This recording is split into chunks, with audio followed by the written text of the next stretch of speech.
What's up, guys? It's Garzi, and this was my first concert. My first concert was probably when I was like a freshman in high school, I would say. I went to the Warped Tour in Orlando, Florida with my older brother because I've always been kind of a loner. I've never really had that many friends. You know, I like to keep my circle small, keep the real ones around me. And my brother was a little bit older than me at the time, and he decided to come with me. I was super excited again for Sleepless Sirens. I remember I saw Silverstein. I saw Never Shout Never.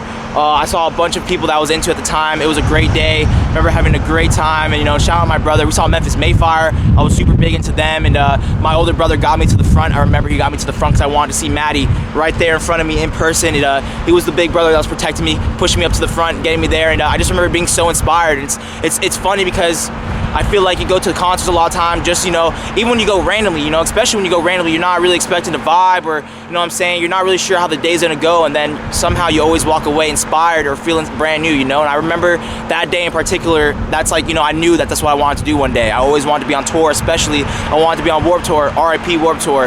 But yeah, man, that day left me feeling really inspired. I saw some of my favorite bands. It was a great day, and it'll always be in my heart, especially now that we're doing what I love. It really hits different because now it's like, I hope to do that for other people growing up. And at these shows, I see a lot of little kids, little babies, and sometimes, like those are the important ones to me. Shout out to older people, but when I see younger kids there, that's who I'm focused on. I make sure I make eye contact. I show mad love because I want to leave them feeling inspired and feeling brand new. And one day, in 20 years, they might just hit me up like, hey man, I saw you like 10 years ago when I was like 10, and you left me feeling inspired, and I'm making music because of you, because that's how I feel about those people. To this day, I hit up Maddie Mullins from Memphis Mayfire. We talk on DMs, and I told them like, yo, your albums have saved my life. Like, yo, seeing you perform changed my life. And all these people and all these things that happened were important to who I am today and where I am now. So